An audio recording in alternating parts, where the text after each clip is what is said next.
Hi, everyone, and welcome to the third day of International Careers Week. We're really excited to have Devin Johnson from Bridger Aerospace with us today. Devin's passion for aviation eventually led him to Montana, where he joined the marketing department of Bridger Aerospace aerial firefighting team in 2021. Thank you so much for joining us today, Devin. Yeah, thanks for having me. Well, can you provide us an overview of the role of aerial firefighting and managing wildfires? And what is Bridger Aerospace? And how did you get into this entire career? Yeah, absolutely. So, aerial firefighting is a segment of the industry that a lot of people don't know about. You always hear about firefighters and wildland firefighters who are a very critical component on fighting fires. Our job as aerial firefighters is to support them. So essentially what happens is when you've got a wildfire, you've got different aviation resources that come out to this wildfire. I don't know if you can see, there's a chart behind me with like 60 different planes on it. All of those types of planes are actually used for wildland firefighting. So you have a few different types of aircraft that will fly on a wildfire. You'll have aircraft that drop water, aircraft that drop retardant, and then overhead surveillance aircraft, and then mapping and imaging aircraft. So what our company focuses on primarily is we have aircraft called super scoopers. And these are actually, yeah, I mean, you can see this super well, but this is a super scooper. So it's a very large aircraft that actually drops water straight onto the fire to help cool the fire, to put it out, and to aid ground crews that are working that fire. Some of the cool things about the super scooper are, I'll get into more detail on this in a little bit, but essentially, it's an aircraft that can skim across the top of the water. It's fully amphibious, so it can land in the water, stop. We can do circles in the water. It's essentially a flying boat. So it'll skim right across the top of the water, pick up 1,412 gallons, which is about 11,000 pounds of water, and then take off again off the water source, go to the head of the fire, and then drop it straight onto the fire. Now, this is kind of a cool component in aerial firefighting because the way that it works is that the ground crews are the ones coordinating everything. They're the ones that are figuring out where the water needs to go, where we can help, and what kind of aerial assets to call in. So once we get called out to a fire by the ground crews, we pretty much stay out there supporting them and supporting, their needs on that fire. So that's essentially like one of our main services that we provide. Bridger Aerospace is about 10 years old. Actually, this year we just hit 10 years. So we've grown a lot.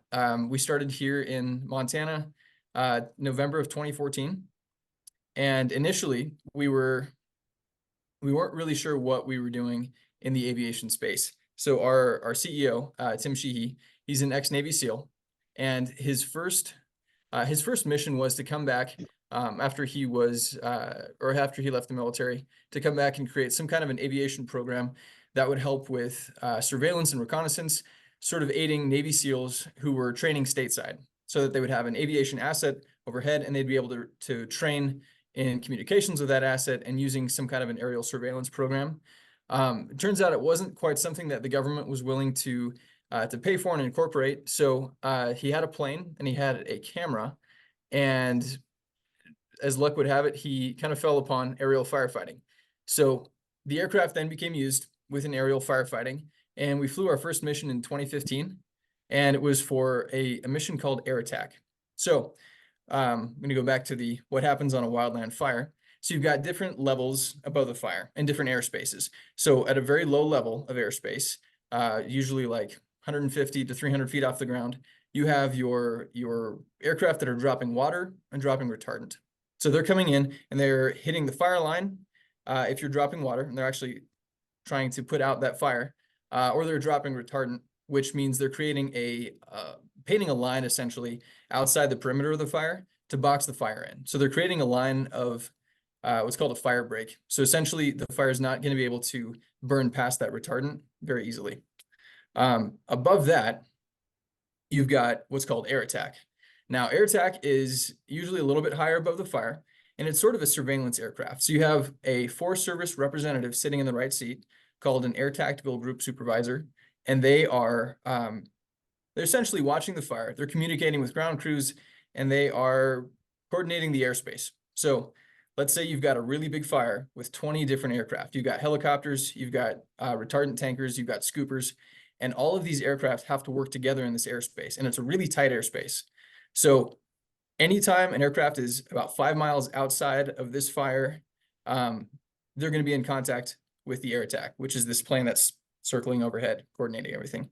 Now, the air attack is making sure that none of these planes fly into each other, no one crashes, and that everything that's being communicated from the ground firefighters is being communicated to all the other aviation assets. So if there's a hotspot on the left flank of the fire on the east side, for example, that's going to be communicated to the air attack because the air attack can see it as well. So they're just talking with the ground crews and then communicating that to aviation assets. Sorry, that's a lot of information all at once. But essentially, that's the mission of air attack. So they're coordinating everything from above. So that was the first kind of mission that we actually flew for Bridger. It was air attack. And so we spent the first few years doing that. So we built up a few more planes. And then kind of as the years went on, Tim Sheehy realized that there was a big gap within the market. There were a lot of helicopters and a lot of retardant tankers, but the use of super scoopers was very, very limited in the United States. There was one company that was using 4 scoopers, and there were 2 others that were coming down from Canada generally. So he was in contact with the Canadian company Longview, and now owned by de Havilland, which is a pretty name brand company within aviation, and kind of revamped the scooper program. So essentially what happened was the super scoopers had been built from the 1960s till like 2014, I believe. And then production was stopped for the super scooper. So we needed more in the United States. So Tim and our team pretty much got the production rolling again for the super scoopers, found older aircraft and then totally revamped, remodified, refitted them. And then we have the largest fleet in the United States. So we're currently operating 6 super scoopers out of Bozeman, Montana. So it took a long time. It took actually many years to get the production of these aircraft and to get them back to Bridger. But now we have all 6 as of February of last year. So that was kind of the big gap in the market. So now we have air attack aircraft still. We've kind of modernized our fleet, and we're flying a couple cool new platforms called the PC-12 and the Kodiak 100. Very modern. Nicest thing about them is they have good air conditioning, which over a fire is pretty useful. And then we have the super scooper program, which that's been a huge asset to fighting fires here in the United States and even up in Canada. So that's been a really cool aspect of firefighting here. There's one other program, and I'll get into some other stuff here in a second. One other program that we just launched last year is called the multi-mission aircraft. So essentially we have aircraft that are outfitted with really high-tech camera systems. So you can be 20,000 feet over a fire, and you can be very clearly surveying this entire fire. You can see what different firefighters are doing. You can monitor ground crews. So essentially you can provide like firefighter overwatch to make sure that they're safe, make sure that in case there's a fire encroaching on their area, you can let them know ahead of time. You can monitor aerial assets. You can kind of see what the different drops are doing, whether or not they're being useful on that section of the fire or not. And you can actually map the entire fire to create perimeters so that the incident management team who's working the fire and the GIS specialists who are creating maps have accurate and timely data. So that's a brand new thing. It seems kind of like the firefighting industry should have had that kind of like aerial surveillance for a long time, but it's really growing in its technology right now. So it's getting almost to military grade type stuff here for firefighting stateside, which has been being pretty cool. Yeah, so that's kind of Bridger and who we are, and it's been a really cool growth trajectory for the last 10 years. A little bit about myself. I started with Bridger almost 3 years ago, and I work in the marketing department. So I very quickly had to come from knowing nothing about aviation to trying to understand every different facet of the company and how the operation works. And it's been a really cool experience. It's an amazing company to work for, and it's an interesting style of marketing because you're not marketing to a consumer necessarily, but you are providing the information necessary for uh, government contractors to see the quality in the company and in the assets and the services that we provide. So you're marketing to them, but then once you are you're actually on a contract, now it takes marketing to the firefighters to get the word out of what our assets can be used for. So if you have a lake that is 2 miles from a fire, we'll call you up and we'll get an aircraft out there, or essentially we get dispatched by the incident command team. So we'll have a scooper that goes out to this lake, or a team of scoopers, and they'll essentially like skim water off the lake and drop it on a fire and just repeat that process in a cycle without having to land. And they'll stay up there for about 4 hours at a time. So those are the kind of things that we're trying to communicate to our different clientele, which is the government and then also the incident management teams. All right, I've been talking for way too long. What's next, Nikki? So Do we we have any got some questions? questions in the chat. So let me read you off the first one here. Yeah. How much did replacing and fixing the planes cost? Ooh, that's a good question. So the aircraft they're very expensive. When you have a production line for aircraft, you can cut costs because you've got essentially like a factory line working on these things A to Z. When you rebuild a production for the aircraft, it really takes a lot more time, effort, money, and facilities. So essentially, the Canadian companies had to build the facility for the renovation of the aircraft. So each aircraft cost us about $30 million. So for the 6 scoopers. Good question. It's a lot of money there.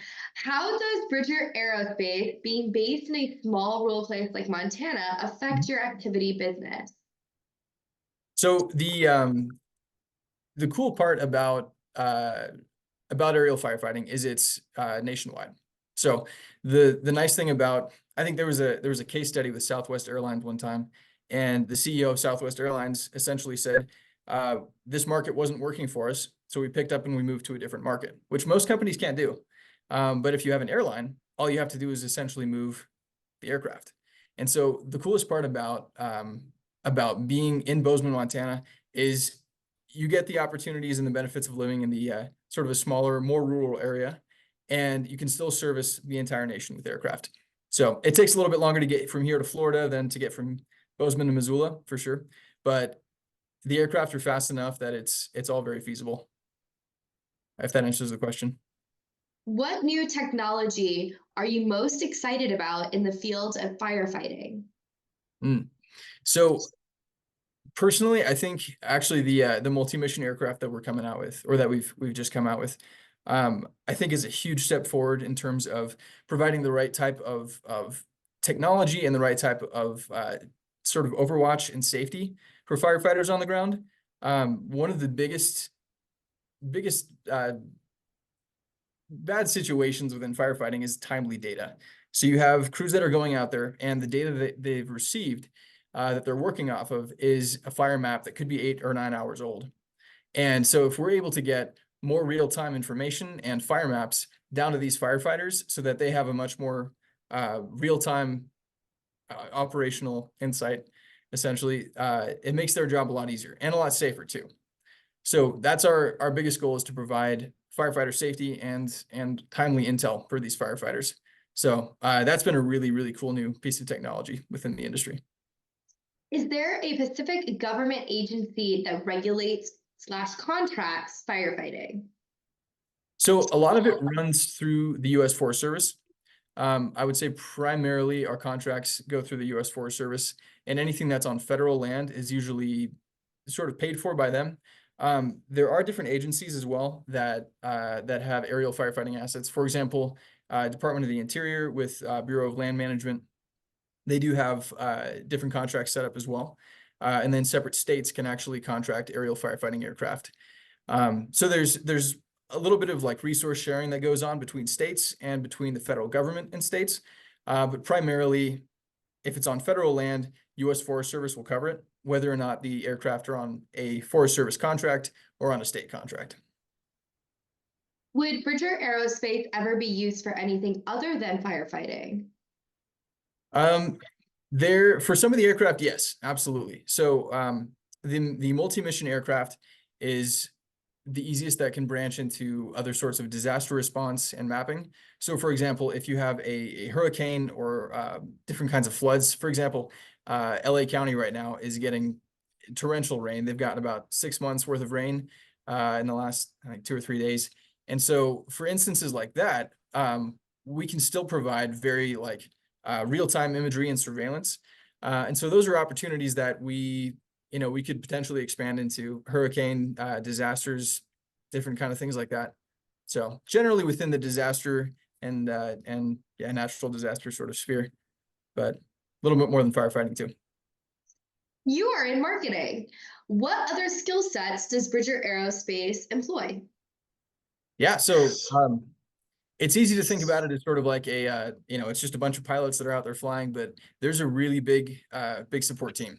So behind every pilot essentially is a team of operational folks, a team of maintenance personnel, and just a lot of logistics crews that help that plane fly and drop water on the fire. So essentially, when the water drops out of the tank, there's marketing behind it, there's accounting, there's finance, there's human resources, essentially anything that you could think of in terms of I hesitate to say like a corporation, but in terms of a company that requires those kinds of logistics and support staff to run. So there's all sorts of really cool roles here at Bridger, actually. So you can work in aircraft maintenance, you can work in operational leadership, you can work in, I know we have a lot of guys that are seasonal truck drivers that drive our mobile repair units, which are big trailers with a lot of tools in them to fix the aircraft. So there's a whole slew of different roles that you can play here at Bridger. Do you guys use PBY Catalina aircraft? Sorry if I mispronounced that. No, it's good. Yeah, the PBY that was has been used in the past for firefighting. We actually don't use any of the PBYs, but that was an incredible aircraft. I think that was primarily used for Navy reconnaissance and anti-sub fighting in World War II and onward. But no, we don't actually use those, although they are really impressive aircraft. I don't think they're being used for firefighting at this point anymore. But Could great Bridger, question. could Bridger Aerospace ever be contracted by another country's government other than Canada? Yes, there definitely are opportunities worldwide. Most countries have some sort of firefighting setup and contracts already. A lot of countries actually own aerial firefighting assets, or owned by the government, and then contracted out to private entities to fly and maintain the aircraft. So in the U.S., our business model is a little bit different. There are some government owned and government run aerial firefighting assets. For example, CAL FIRE in California, they have a huge aviation program that's government owned, contractor run. And in the rest of the United States, there's primarily like private entities that own and operate the aircraft, and then they just get onto contracts with the U.S. government. So there's a lot of opportunity there for international expansion as well. Yeah. The nice thing is that everywhere in the world burns, and so everywhere needs aerial firefighting assets. For students that are interested in aerial firefighting or getting a job at Bridger Aerospace, what educational paths and experiences would you recommend to prepare them for a career? Yeah, I will say right off the bat that straight into Bridger Aerospace, it's a cool experience because you're going to be involved in a very mission focused company that does not sleep. So, for example, you are often working weekends and nights just because it's a very it's a life or death kind of situation in a lot of cases where if there's wildfire response, fires don't sleep. And so essentially like our support staff makes sure that we can have as much uptime with the aircraft as possible and that we can support the needs of the firefighters in the field. So depending upon whatever career you get into with Bridger, it's very fast paced and mission oriented, which is cool. That being said, there's a lot of different really neat paths. I think the most glamorous and well known of those is of course being a pilot. The people that we have on staff as pilots really enjoy the work. It's a very cool mission oriented type of flying. It's very low level, it's dangerous, it's fast. You're making when you're flying scoopers, for example, you're making 100 landings and takeoffs in a day when you're on the water. And so it's it's a tough type of flying. So the kind of experience, if you're going the pilot route, so you can get a lot of mountain flying experience, get your private pilots, your commercial, your instrument ratings, your multi-engine seaplane ratings. Those kind of things really set you apart and help you be able to fly this kind of mission. If you want to go into maintenance, for example, there's a lot of cool programs. So there's a license called an A&P license, which is airframe and power plant. And that's essentially your mechanic license for working on aircraft. It's a little bit different than automotive. And it takes usually two to 3 years to get your A&P certification. But then you can start at Bridger with, straight out of A&P school, essentially, once you have your ratings, and then you can work at Bridger, as a mechanic on aircraft. For other kinds of things, for the logistics teams, marketing, accounting, getting a degree is really helpful. So once you have a little bit of an idea of what that role kind of entails, you can come in and start working on pretty much any facet of the business side of Bridger. They're a really good company to work for, and they really do a good job taking care of their employees. But yeah, any kind of, I would say, really just dive into the one field that you want to work in, and just learn to love it, enjoy it, have a really big passion for it. Because if you're jumping into a company that's really demanding and fast paced, I would say the more you can really enjoy the work you do, the better it is. So pick something that you love and just really pursue that. How has global warming affected your line of work? So I would venture to say that's slightly more of a political question. We are seeing more fires nowadays than historically, but it comes and goes in cycles as well. So I won't speak to that subject too much here, but we are seeing a lot of fires right now. Last season, for example, in the US, was a really bad fire season in Canada, but the fires just stopped right at the border. So the United States had a higher number of fires than in the past, but they were a lot smaller and they were contained very quickly. So essentially, the US didn't have a bad fire season last year, whereas Canada got hit really hard. So we sent a lot of aircraft up there to fight. So we're here to respond wherever the need arises. Are you the go-to for aerial response? Do you have competitors? We do. Yeah, there's actually it's hard to see, but there's a chart back here of a bunch of different operators and in the aircraft. So there's, I would say, a handful of really big players that offer different kinds of aircraft and fly different kinds of missions.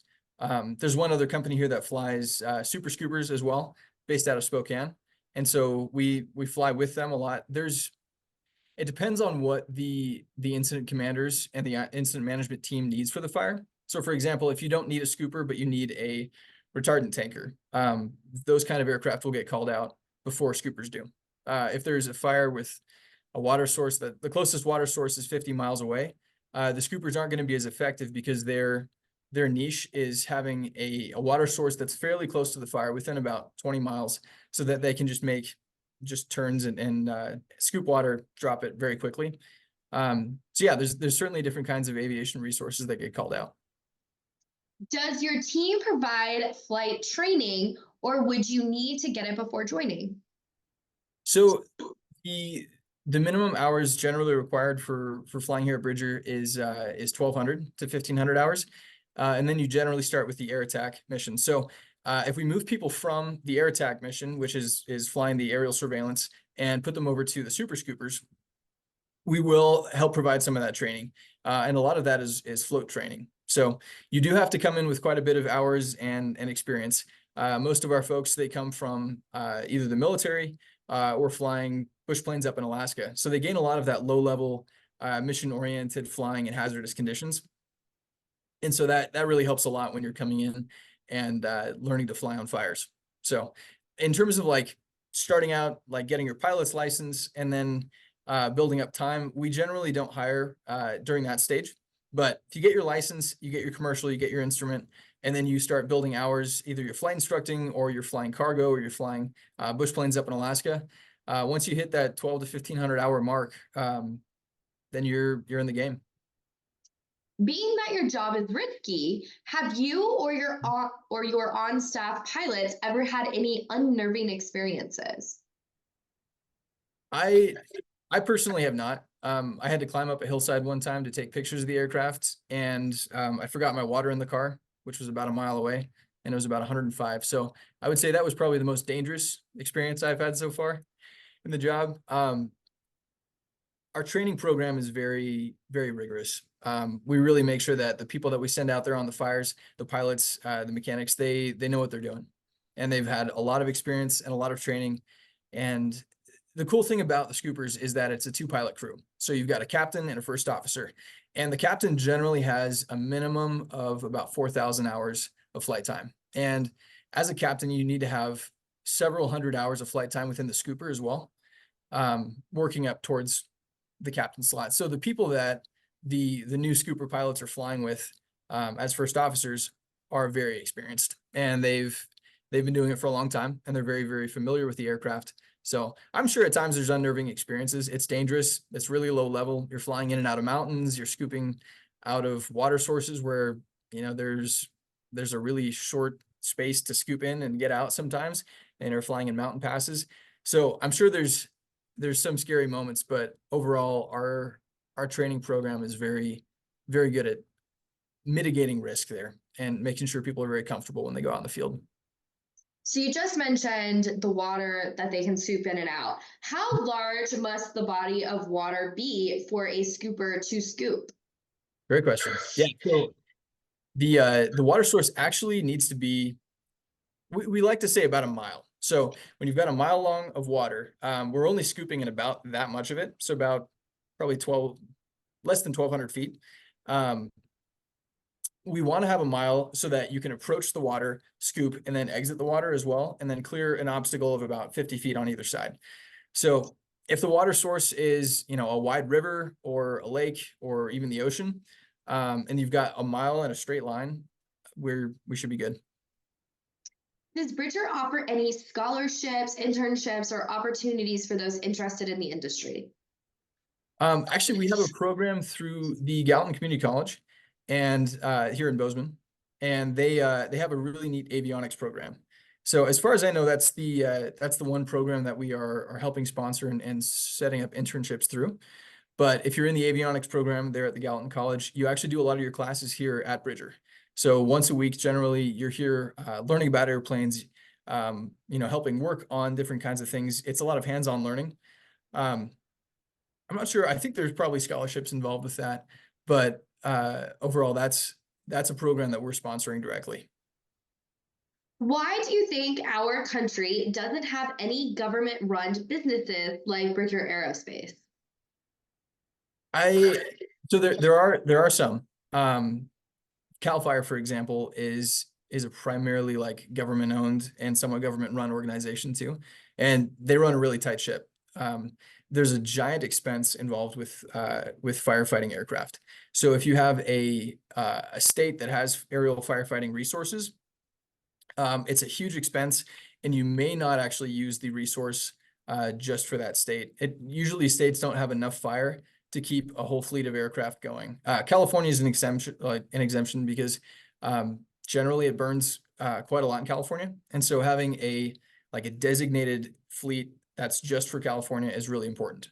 Other states usually don't have quite the fire season that California does, and so contracting with different private entities and operators allows them to, one, get the newest tech and get more updated and modernized aircraft, and essentially be able to pull aircraft from anywhere in the US to fight on their fires. So the business model has shifted a little bit towards contractor owned, contractor operated type business models here, but it's yeah, I would say there's a lot more flexibility using private business for the industry. Do all your super scoopers have bright colors and cool designs?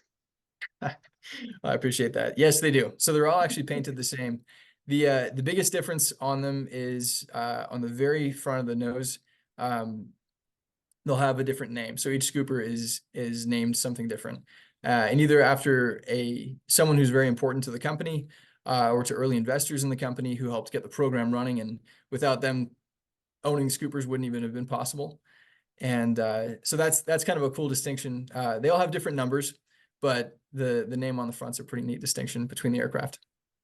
But I'm glad you think they're cool. Thank you. How does Bridger Aerospace utilize technology and innovation in its aerial firefighting operations? And how do professionals stay updated on the latest advancements in this field? It's a good question. So there's some conferences that people come to and they essentially show the coolest tech that they've built. And so that's one way to kind of stay up to date on, the newest types of retardants that are coming out, the different chemical compounds used for firefighting, the different types of technology such as sensor equipped type aircraft. A lot of what's built for aerial firefighting comes from government contracts. So what happens is that the government will essentially send out a contract and they'll have parameters there where they say, hey, these are the kinds of aircraft that we want for this contract. And then different private operators will go out and essentially build that aircraft and outfit it with different kinds of technology, of retardant tanks or imaging systems to fit that contract. And so then most of the players within the industry are at least somewhat aware of what the newest technology or the ask for the newest technology and what the government's requesting. And now everyone has a different way of going about it, and that's where competition comes in. As you're building an aircraft, you don't tell your competitor what you're doing and what kind of imaging system you're using. But once that's built, that's all essentially public knowledge. Are there specific skills or qualifications that are particularly valuable for individuals aspiring to work in aerial firefighting? And how can students develop these skills? Yeah, I think it depends on what side of it you're going into. Being confident in your work is a huge skill, at least that I've seen here. There's not a lot of room for failure, but the culture of the company here is that, if you make a mistake, that's okay. Everyone makes mistakes. Learn from the mistake, grow from the mistake, and make sure that you don't make that same mistake again, because you should learn the first time, essentially. And it's a really neat culture because it's very encouraging. It's demanding, but there's a ton of support that comes with it as well. So regardless of the field at Bridger that you go into, I would say coming in with the ability to adapt, ability to learn, and just a huge interest in what you're doing is huge.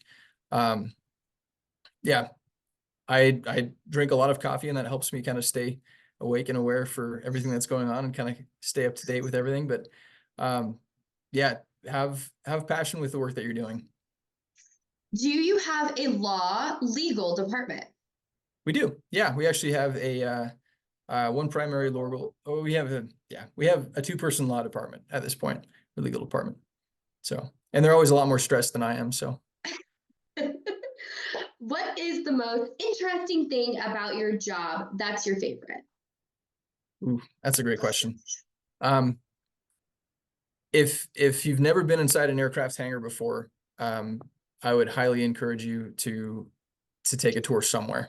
I think everyone here is from all over the place, but the moment you walk into an aerial firefighting hangar, you're just impressed. Here at Bridger, one of the biggest things that I've loved is just getting to be around the aircrafts and the people that work on them and maintain them and fly them. And it's just an amazing industry. It's a really cool industry too, because you never walk into the hangar and think like, wow, this mission is useless. Like I'm spinning my wheels here with this career. Like you get out there and you're like, I'm helping make a difference in firefighting.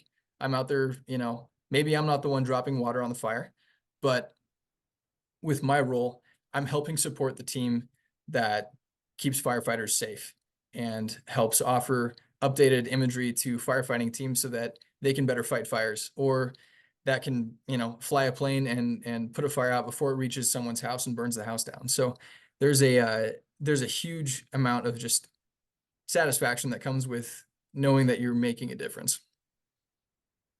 How many planes does Bridger Aerospace own, and how many different planes do you have? Yeah, so We currently have 6 Super Scoopers, and then we have 4 aircraft for air attack called, it's a company called Dyer, and they build a Kodiak 100. So essentially it's a high wing plane, similar to like a Cessna Grand Caravan kind of a deal, a little bit smaller. So we have 4 of the Kodiaks, and then we have 3 Pilatus PC-12s. And Pilatus is a Swiss aircraft company, and they've kind of revolutionized the small business jet industry. So they built a turboprop aircraft, which is essentially an aircraft that has a propeller strapped onto a jet engine. And it's very fast, it's light, it's efficient, doesn't burn a lot of fuel, and is great for the mission. So we use that for air attack.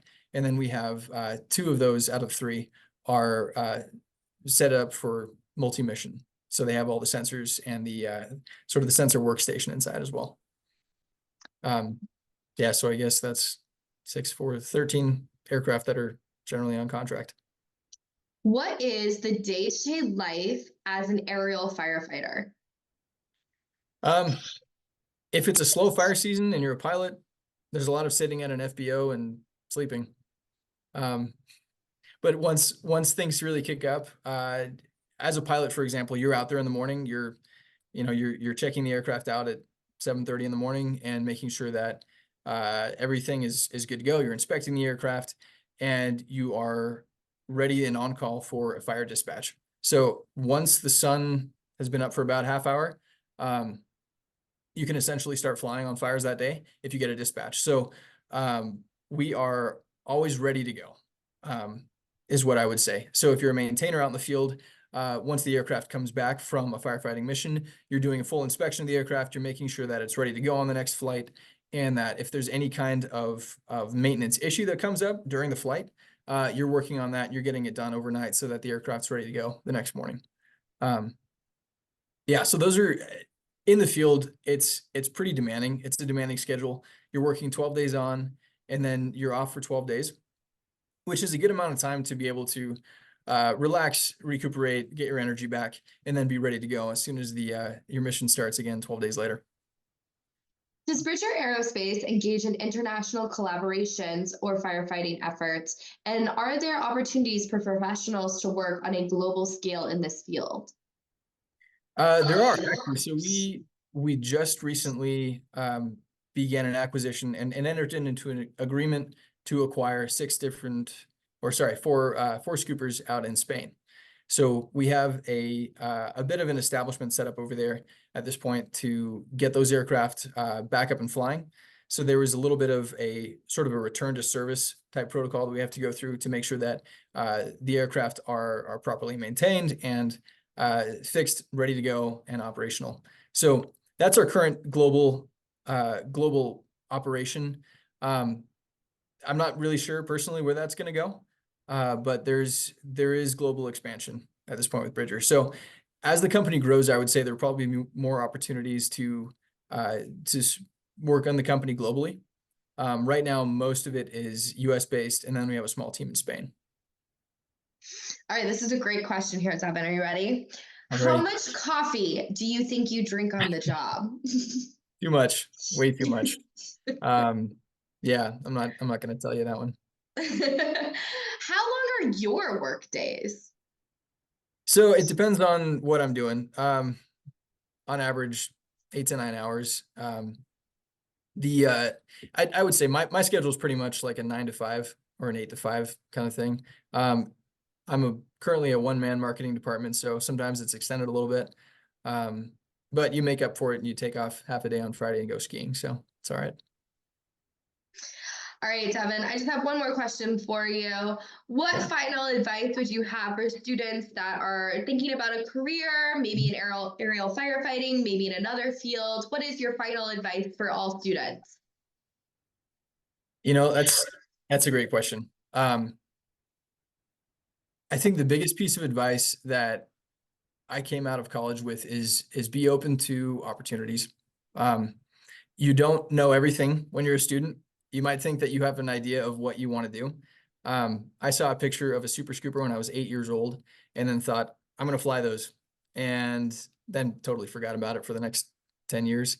Went through college, got a marketing degree, worked at Honda for a year in advertising, and then found Bridger Aerospace and realized that this was a dream I'd had since I was 8 and had totally forgotten about. And just sort of took a risk, moved out to Bozeman, Montana, and took a 3-month internship in marketing. And now I get to run the marketing department here, and it's such a cool opportunity that I'm absolutely grateful for. It's been a huge blessing, and I would say as a student, be open to opportunities, be open to seeing what you can learn from your peers, but definitely from mentors and people who have done it before you. Take risks, especially when you're young. Like, you've got the opportunity to go out and move somewhere else, try a different job that you might be a little bit scared to try out, but could have huge rewards and benefits. So don't take too many risks. Be careful, but be open to new things for sure. Well, thank you so much for joining us today on our 3rd day of International Careers Week. I want to just take a moment and thank our sponsors from Dennis and Phyllis Washington Foundation, Stockman Bank, Clearwater Credit Union, and Humanities Montana. And thank you to our friends at Bridger Aerospace for joining us today. Yeah, Thank you, thank you so everyone. much.